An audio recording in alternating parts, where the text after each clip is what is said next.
शांति का प्रतीक जिससे दुष्टों का संहार होता है। गुरु गोविंद सिंह जी ने महाराज ने अपनी वाणी में कहा है, धर्म चलावन संत उबारन दुष्ट तबे को मूल प्रसारण। धर्म को चलाने के लिए, सज्जनों की रक्षा के लिए और दुष्टों के नाश के लिए मेरा इस धरती पर अवतार हुआ है।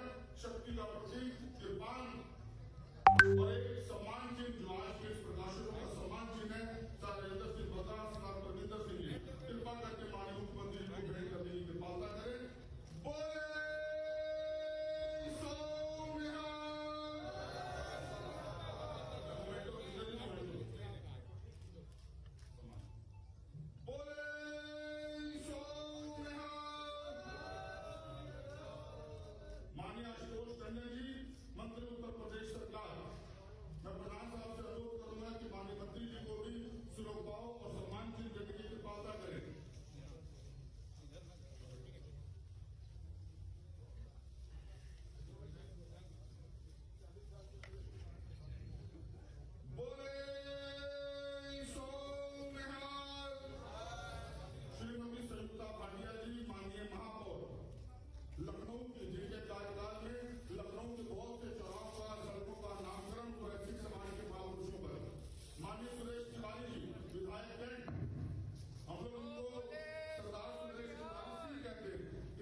उन्होंने परोपकार किए कि खालसा पंथ सजा, जातों के भेद निकाल दिए।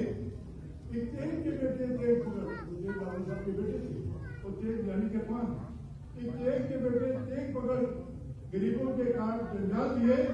इस मुल्क को मतलब की फितरत ने कहीं बात किया, कहीं लाल की। ये बात जो हमारे माननीय मुख्यमंत्री जी ने आवाज में कही थी, तो मैं सिख गुरु का इतना सम्मान करता हूँ कि ये अगर ना शुरू होते तो हमारे हिंदू धर्म की, हमारी संस्कृति आज पहचान न हो। मैं ज्यादा समय नहीं लूंगा, लेकिन इसी बात जरूर कहना चाहूंगा। इसी जबकि हमने ऊपर प्रोग्राम किया था, तो मैंने माननीय मुख्यमंत्री से अनुरोध किया था। मैंने कहा था कि कई नौजवान बालक आपके साथ 15-20 साल से जुड़े हुए हैं। ये हमारा सरकार ऊपर लगा हुआ था, माननीय मुख्यमंत्री जी हमारा खालसा पंथ का साझना दिवस था। तो मैंने कहा उन बालकों के ऊपर ध्यान दीजिए। लेकिन मानिए मैंने गुरु महाराज जयपुरी में शासक की उपस्थिति में ये बात कही थी।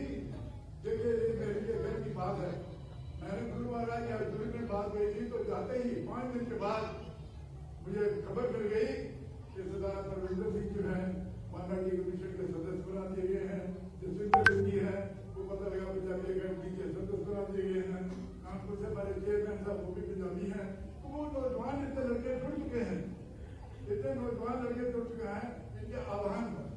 तो मैं ये इनका बहुत बहुत, क्योंकि मैं इस कार्यकाल मैं आखिर बार एक बात बोल रहा हूँ कि इस कार्यकाल में जितने नौजवान लड़कों को आपने ध्यान दिया है, जितनी नौजवान पीढ़ी को आपने संभाल के रखा है, मैंने आज तक कभी देखा नहीं था। आज तक ये बात मुझसे स्टैंडर्ड नहीं होगी, लेकिन एक बात जरूर कहूँगा, माननीय मुख्यमंत्री जो स्टेज पर शोभायमान भजन कीर्तन कर रहे हैं, इनमें जो इनका मुखिया है वो आंखों से अंधा है और पूरी वाणी गुरु ग्रंथ है। ये गुरु महाराज की कृपा है कि 8 साल 8वीं क्लास में पढ़ते थे, इनकी नेत्रों की ज्योति चली गई। ये गुरु रामदास जहाँ से आए हैं, गोल्डन टेम्पल में कीर्तन करते हैं उस स्थान पे जहाँ मंदिर गुरु अर्जन देव जी बैठ करके कीर्तन करते थे और कीर्तन करवाते थे। उस स्थान से आए हैं, तो इन्होंने वहां जाके अरदास करी और ये सिपाही साहब का हमारे अम्मा होता है कि हमने करो हाथ रक्षा, गुरु महाराज जी की इच्छा। तो इन्होंने जो अरदास करी तो वहां से आवाज आई कि आप इस वाणी को कम से कम 100 बार और पढ़िए। तो इन्होंने पढ़ी शुरू की, तो इनकी नेत्रों की ज्योति तो नहीं आई, लेकिन इनको पानी में ठोकी। और आज उसी दरबार हाल में, उसी अमृतसर के गोल्डन टेम्पल में वहाँ के ये जो मशहूर रागी दर्शकों से है सुरमा इनके साथ करके को रास्ता दिखाते हैं। लेकिन ये हमारी बड़ी गलती आप भी गुरु महाराज के स्मरण, आज आप भी तो कई बार आ चुके हैं, आज आप फिर गुरु महाराज से आशीर्वाद लेने हैं। हमारी संगतों की सबकी यही डिमांड है, यही अरदास है, हे मालिक, हे प्रभु, हमारे माननीय योगी जी को, योगी आदित्यनाथ जी को दीर्घायु करिए और साथ में साथ देश भक्ति और लोगों के लिए जो प्यार है, नौजवान बच्चों के जो प्यार है, वो इसी तरह से बरकरार रहे। मैं ज्यादा ज्ञान हमारे माननीय मुख्यमंत्री जी को है, गुरुदेव जी का पर्व मना रहे हैं। मैंने इसलिए स्पेशल तौर से कहा था, मैं क्या संकल्प तो लग चुकी है, लेकिन ये प्योरली धार्मिक कार्यक्रम है अपने गुरु का, जिसने हिंदू धर्म की संस्कृति के लिए अपना पूरा सर्वंश दान कर दिया, सर्वंश। और जो कुछ भी किसी धाम के पास होता है, जो उनके पास था, वो भी उन्होंने छवर कर दिया। आज का प्रकाश पर्व है, हम कोई नहीं कर रहे, लेकिन उनको हमसे आशीर्वाद देने आएंगे, उनका आशीर्वाद देने जाएंगे। ये सबका अधिकार है, जवानों का अधिकार है। वो गुरुद्वारे जाकर के, मंदिर जाकर के, कहीं जाकर जहाँ की सजा हो वो जाकर के अपना मथा टेक सकता है और वहाँ से जो भी उनका आशीर्वाद वो प्राप्त कर सकता है। इन्हीं शब्दों के साथ में मैंने सारे नाम इसलिए नहीं लिए कि मुझसे पहले मन के संचालक सतपाल सिंह जी तो सबके नाम बोल दिए थे। हमारे सभी आदरणीय हैं, जबकि इस पर कुछ ऐसे हैं जिनको जिनके मैं तो नहीं हूँ, हम टंडन जी जो बैठे हैं उनके पिताजी मेरे दोस्त थे। ये जो बैठे हैं तिवारी जी, माननीय विधायक जी, इनके पिताजी मुझे पढ़ाया करते थे। हाँ, पर तब से जब हमारे साथ अटल जी चला करते थे, पार्टी का कोई वजूद नहीं था, तो ये कहा करते थे कि कहते प्रकाश साहब इसकी मूछों की सफेद मूछों की रमत चाहिए, इसके अंदर जो डरता है दलते की के बाद है 91-92 की, जब संयुक्ता भाटिया जी के पति को चुनाव लड़ रहे थे तो संजीव भाटिया जी को तब ये बात उन्होंने कही थी। तो मैं बताऊँ कि मैं तो कईयों के पिता हूँ और मुझे कोई भी नहीं कहते हुए कि माननीय देवेंद्रनाथ जी ये मेरे बेटे के समान आयु में पहला जो क्वालिटी उनको निर्भर दी हुई है वो मेरे में तो मैं रोक नहीं सकता कभी। लेकिन यह है कि हमें बड़ा प्यार है, हमें इनसे बड़ी मोहब्बत है। और मैंने अपने से मेरे बेटों को जब मैंने की आवाज की फोटो भेजी तो मेरे बेटे ने कहा था ग्रुप में रहिए अपने फोटो पर आपके सबके इनका हाथ मैंने हाथ में पकड़ के कहा कि 9 तारीख को हमारे गुरुद्वारा साहब में कार्यक्रम है और इनके कान में अपना मुंह लगा के बात कर रहा हूँ। तो लोग मेरे तारीफ करने लगे कि मुख्यमंत्री के कान में मुझे सब क्या कह रहे हैं। अरे मुझे कुछ मांगना नहीं है, मैं मांगता हूँ इधर से मांगता हूँ। और आज बीमारी की वजह से मैं पैरालिसिस का अटैक बन चुका है, लेकिन आज मेरी होनी चाहिए, मैं आपके सामने बोल रहा हूँ। तो मैंने कहा ये मैंने कान में कहा है कि आप गुरु महाराज का आशीर्वाद लेने के लिए जरूर आइएगा। मैं इनका बहुत बहुत बहुत हृदय की गहराई से आदर करता हूँ। आप जिस भावना के साथ गुरुद्वारा साहब गए हैं, हम सबकी इच्छाएं हैं, हम सबकी अभिलाषें हैं, हम सबकी प्रेयर है। एक परमात्मा आपको सदा सुखी रखे, हमेशा बुलंदी में ले जाए और आपको दीर्घायु और हर मंजिलें मशहूर जो भी आपकी है, मुझे नहीं मालूम आपकी क्या मंजिलें मशहूर है। वो कहते हैं उर्दू का शेर है कि जुस्तजू हो तो सफर खत्म कहाँ होता है, जुस्तजू यानी तलाश, जुस्तजू हो तो सफर खत्म कहाँ होता है, जुस्तजू तो हर मोड़ पर मंदिर का घुमाव होता है। चलिए ये मंदिर मशहूर उत्तर प्रदेश के मुख्यमंत्री की मंदिर मशहूर नहीं है। मैं जिंदा रहूँ ना रहूँ, लेकिन ये बात जाके जा रहा हूँ शासन के परिषद में और गुरु महाराज का आशीर्वाद लेकर। तो मेरी यही दुआ है, यही प्रार्थना के माध्यम से जितने भी हम लोग बच्चे हैं हमारे माननीय सभी के लिए परमात्मा जो है अपने त्योहार अपने से इनके बच्चे ये सब चीजें है। इन्हीं शब्दों का कुछ ज्यादा बोल रहा हूँ, उसके लिए मैं क्षमा प्राप्ति हूँ। मतलब ये गुरु के बच्चे है जिसने अपनी आवाज इस प्रकार पर बना रहे हैं। उन्होंने नहीं कहा था क्या खालसा साझा हो गया तो कहते आज के बाद जो एक दूसरे को आप मिलेंगे तो आप यही कहेंगे वाहिगुरु जी का खालसा वाहिगुरु जी की फतेह।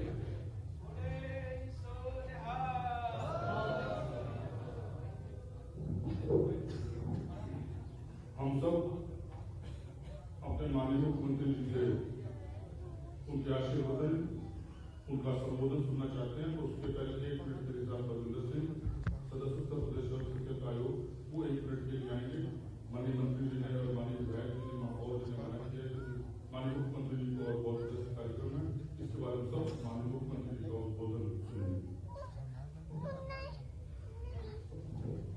गुरु महाराज की विजूरी बैठी साथ संगत जी फतेह का जवाब कष्ट के बिना वाहेगुरु जी का खालसा वाहेगुरु जी की फतेह।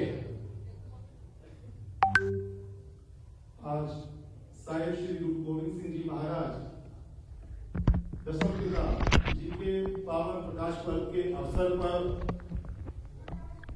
गुरुद्वारा साहिब में विशेष तौर से गुरु महाराज का आशीर्वाद लेने पहुंचे उत्तर प्रदेश सूबे के यशस्वी माननीय मुख्यमंत्री और ऐसे माननीय मुख्यमंत्री जो 4.5 वर्षों में 17 बार गुरुद्वारे जाते हैं और 3 बार गुरु महाराज का प्रकाश अपने निज आवास में कराते हैं। ऐसे यशस्वी माननीय मुख्यमंत्री जिनको मैं प्रेम से सरदार योगी आदित्यनाथ सिंह कहता हूं, मैं उनका आज हृदय से स्वागत करता हूं। माननीय मुख्यमंत्री जी, आपकी गरिमा में उपस्थिति हम लोग के लिए प्रेरणादायक है।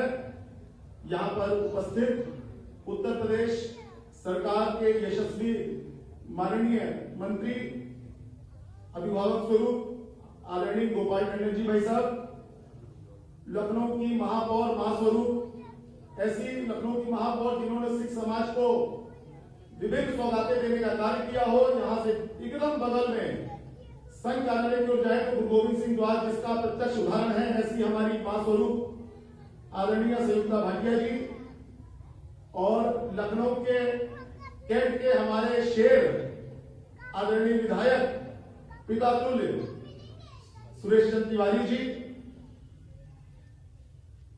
लखनऊ गुरुद्वारा प्रबंधक कमेटी के अध्यक्ष आदरणीय नारायण सिंह बग्गा जी, सतपाल सिंह जी, जसविंदर जी,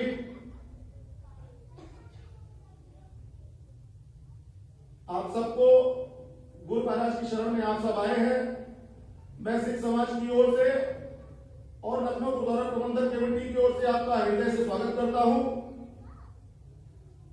माननीय मुख्यमंत्री जी, कहने को तो बहुत कुछ नहीं है, लेकिन सिर्फ 2 पल और लूंगा और आपसे वास्तविकता धरातल पे बोल रहा हूं। माननीय मुख्यमंत्री जी, हम लोग, मैं गुरु ग्रंथ साहिब महाराज की हुजूरी में बोल रहा हूं, कोई चापलूसी या कोई इस प्रकार का कृत्य नहीं है कि जो मैं आप समक्ष इसलिए बोल रहा हूं। एक वास्तविकता है महाराज जी, जो आपने सिख समाज को मान दिया है। आजादी के बाद मैंने कभी उत्तर प्रदेश की धरती पे इतना सिख समाज को सम्मान मैंने पूर्व में किसी मुख्यमंत्री को नहीं देखा है। मैं आपका हृदय तल की गहराइयों से स्वागत करता हूं। और माननीय मुख्यमंत्री जी, सिख समाज आपके द्वारा जितना भी आपने हमारे लिए कार्य किए हैं, हम लोग कृतज्ञ रहेंगे। और सबसे बड़ी बात कि आपने देश की जो सनातन संस्कृति, आपसी सद्भाव, समस्त समुदायों में प्रेम, व्यवहार, सद्भाव की जो आपने एक आधारशिला रखी है, आज गुरु गोविंद सिंह जी महाराज के प्रकाश पर्व के अवसर पर मैं गुरु महाराज से इतनी प्रार्थना करूंगा कि गुरु महाराज जी आपकी समस्त मनोकामनाओं को पूर्ण करें और आपके आशीर्वाद और आपके नेतृत्व में हम लोग इस राष्ट्र को विश्व गुरु बनाने की दिशा में अग्रसर हों। मैं इन्हीं शब्दों के साथ अपनी वाणी को विराम दूंगा। वाहिगुरु जी का खालसा, वाहिगुरु जी की फतेह।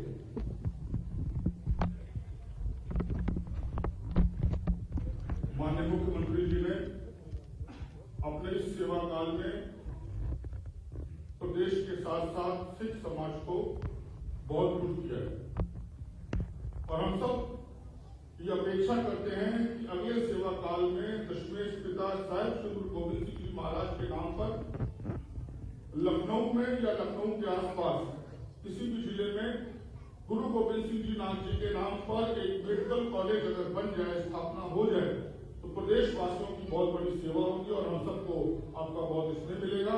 समय ज्यादा न लेता हुआ मैं अनुरोध करूंगा माननीय मुख्यमंत्री जी को कृपा करके आके हम सबको संबोधित करते हुए हम सबको बधाइयां देने की कृपा करें, प्रदेशवासियों को बधाइयां देने की कृपा करें। जय करने के साथ आप सब उनको जय उनकी कृपा करें। बोले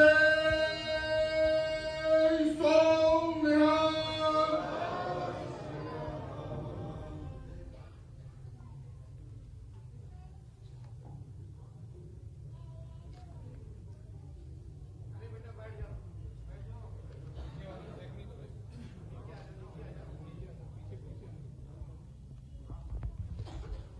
दशमेश पिता गुरु गोविंद सिंह जी महाराज की इस पावन पर्व पर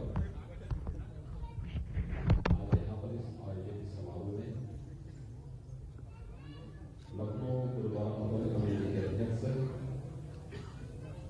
सरदार राजेंद्र सिंह कक्कड़ जी, प्रदेश सरकार में मेरे सहयोगी मंत्री आशुतोष टंडन जी, माननीय विधायक श्री सुरेश तिवारी जी, महापौर श्रीमती सुनीता भाटिया जी,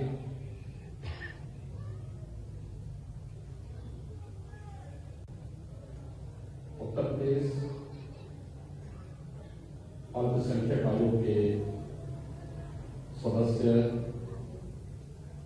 सरदार रविंदर सिंह जी, उत्तर प्रदेश पंजाबी अकेडमी के सदस्य सरदार जसविंदर सिंह जी, सरदार लखविंदर सिंह जी, लखनऊ गुरुद्वारा प्रबंधक कमेटी के प्रवक्ता सरदार सतपाल सिंह जी, महामंत्री सरदार हरमिंदर सिंह बिट्टू जी, उपाध्यक्ष सरदार हरविंदर पाल सिंह नीता जी, आज के इस पावन प्रकाश पर्व में उपस्थित सभी उपस्थित भाइयों बहनों, आप सबको दशमेश पिता गुरु गोविंद सिंह महाराज की इस पावन प्रकाश पर्व की हार्दिक बधाई और शुभकामना देने के लिए मैं आज यहाँ पर इस पावन पर्व के अवसर पर विशेष रूप से उपस्थित हुआ हूँ। हम सब जानते हैं कि भारत के अंदर मध्यकाल जो भारत के इतिहास में विदेशी आक्रांताओं की दृष्टि से एक अंधकार का युग माना गया था। उस कालखंड में गुरु नानक देव जी से लेकर के गुरु गोविंद सिंह जी महाराज तक भारत के इतिहास को स्वर्णाक्षरों में दर्ज कराने के लिए जिन उस कालखंड में पूज्य गुरुओं ने इस धराधाम पर अवतरित होकर के धर्म, संस्कृति और भारत की रक्षा करने का उस समय कार्य किया था, वह उस कालखंड में सिख गुरुओं के कारण ही संभव हो पाया। और यही कारण है कि हर भारतीय, सच्चा भारतीय गुरु परंपरा के प्रति आज भी बहुत श्रद्धा और सम्मान का भाव रखता है।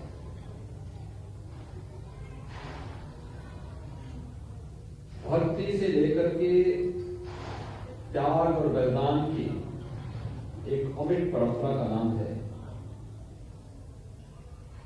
खालसा पंथ। सिख गुरुओं का त्याग और बलिदान उसका एक उदाहरण है। आज से 3 वर्ष पहले जब मेरे सामने एक प्रस्ताव आया था, उस समय गुरु नानक देव जी के 550वें प्रकाश पर्व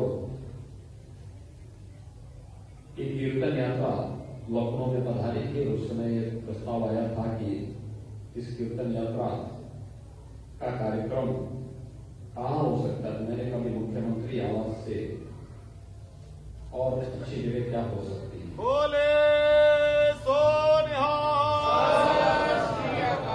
क्योंकि उन पावन गुरुओं की परंपरा जब वहां से जुड़ती है तो मुख्यमंत्री आवास भी पवित्र होगा।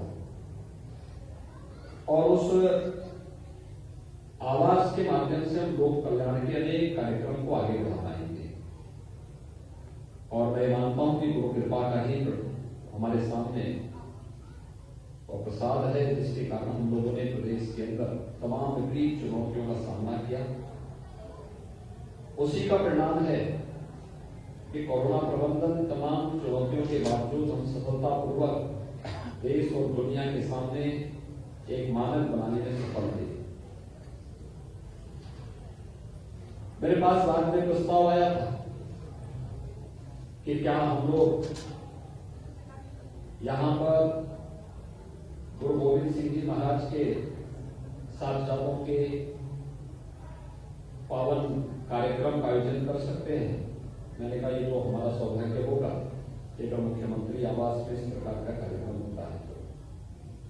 और मुझे प्रसन्नता है ये कार्यक्रम भी लगातार पिछले 2 वर्षों से कोविड महामारी की चुनौती को सामना करते हुए भी संपन्न हुआ है। अपने आप में एक संदेश, और सही मायने में कहूं तो ये है सौहार्द का संदेश। गुरु गोविंद सिंह जी महाराज के 4 साहबजादों ने अपना बलिदान अपने परिवार के लिए नहीं किया था,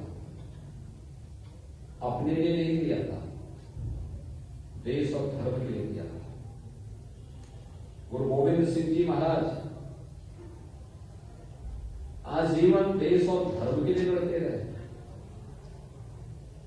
उन्होंने तो अपनी आत्मकथा में सब कुछ लिख के छोड़ दिया, उसके बाद तो कुछ कहने की आवश्यकता ही नहीं पड़ती है। और मैं मानता हूं कि विचित्र नाटक को हर सिख को पढ़ना चाहिए, बोले सो हर हिंदू को पढ़ना चाहिए। देश की आंखों को खोलने वाला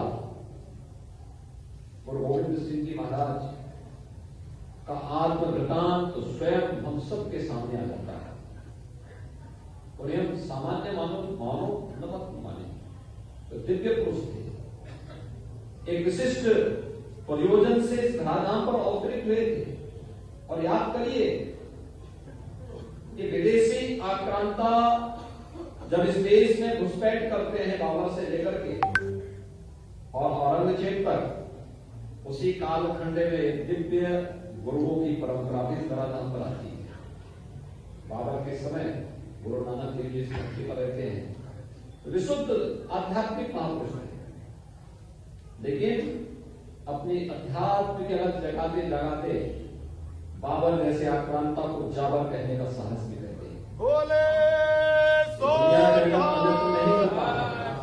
अक्सर होता है कि अध्यात्म की दुनिया में बना बसा होता है, वो स्वयं की आत्मिक शांति के लिए कामना करता है, लेकिन उस कालखंड में बृहत्तर भारत ही नहीं, मक्का, मदीना और ईरान और कुरान तक के पूरे भूभाग में धर्म की अलग जगाते हुए गुरु नानक देव जी ने उस कालखंड में उसके प्रबल अत्याचारों के खिलाफ भी आवाज बुलंद की। सिख गुरुओं ने अलग अलग कालखंड में कौन ऐसे सिख गुरु रहे जिन्होंने अपने समय में देश और धर्म के लिए कुछ नया न किया हो। गुरु रामदास रहे हों, गुरु तेग बहादुर जी रहे हों, और गुरु गोविंद सिंह जी तक को आते आते वह प्रचंड शक्ति पुंज बनकर के भारत को एक नई दिशा देने वाला, जो भी गुरु गोविंद सिंह जी महाराज के संपर्क में आए और अभिभूत हो गया, धन्य हो गया। बद्दा बैरागी उसके उदाहरण है। वह भी आत्मिक शांति की कामना किए हुए एक जगह बैठ करके स्वयं की आध्यात्मिक साधना में लीन थे। गुरु गोविंद सिंह जी महाराज ने उससे कहा, अरे बंदा क्या कर रहे हो? उन्होंने कहा कि मैं तो एक बैरागी हूं, हिंदू साधु हूं। उन्होंने कहा धिक्कार है इस जीवन को, देश और धर्म के लिए जो अपने आप को बलिदान न कर सके। और आपने देखा होगा कितना आह्वान पहले भर मात्र से बंदा बैरागी एक प्रचंड तेज बन करके दुश्मनों पर टूट पड़ता है। ये है भारत के अध्यात्म की इच्छा और ये है गुरु परंपरा का तेज। और मुझे लगता है गुरु परंपरा का ही तेज है कि सिख बंधु देश और दुनिया में जहां कहीं भी है, स्वावलंबन का जीवन गुजर बसर करके धर्म के लिए, संस्कृति के लिए, देश के लिए सदैव अपना योगदान देता है। आज जब हम यहाँ पर गुरु गोविंद सिंह जी महाराज के इस पावन पर्व पर यहाँ पर एकत्र हैं, तो मैं इस अवसर पर आप सबको कोटि कोटि बधाई देता हूँ। यहाँ पर जो मेरे सामने एक प्रस्ताव आया है, हमने सोच रखा है पहले से कि गुरु गोविंद सिंह जी महाराज के नाम पर कौन से मेडिकल संस्थान का नाम होना है। हमारे पास पहले से हम लोग उसको पहले से सोच कर रखे, उचित समय पे वो कार्यक्रम भी होंगे। आप निश्चित रहिए, ये कार्य आपका नहीं हमारा है, क्योंकि इससे हम स्वयं भी अपने स्वयं के सार्वजनिक जीवन को धन्य मानते हैं कि कम से कम जिस गुरु परंपरा ने उस कालखंड में इस देश को एक नई राह दिखाई, देश और धर्म के पथ पर सदैव बिछे हुए सूलों को स्वयं अंगीकार करते हुए देश और धर्म के लिए पुष्प बिछाने का कार्य किया था। आज हमारा दायित्व बनता है कि उस गुरु परंपरा को हम भी सम्मान दें, उनके प्रति सद्भावना रखूं। आज के इस अवसर पर आप सबको एक बार फिर से कोटि कोटि बधाई देता हूं। सिख गुरुओं के त्याग और बलिदान को हम सब आत्मसात करें और देश और धर्म के लिए उस कालखंड में गुरुओं ने किया है, उससे प्रेरित होकर के हम सब भी करेंगे तो हमारा सबका जीवन यशस्वी होगा। आप सबकी प्रति मेरी कोटि कोटि बधाई, मंगल में शुभकामनाएं। बोले सो निहाल।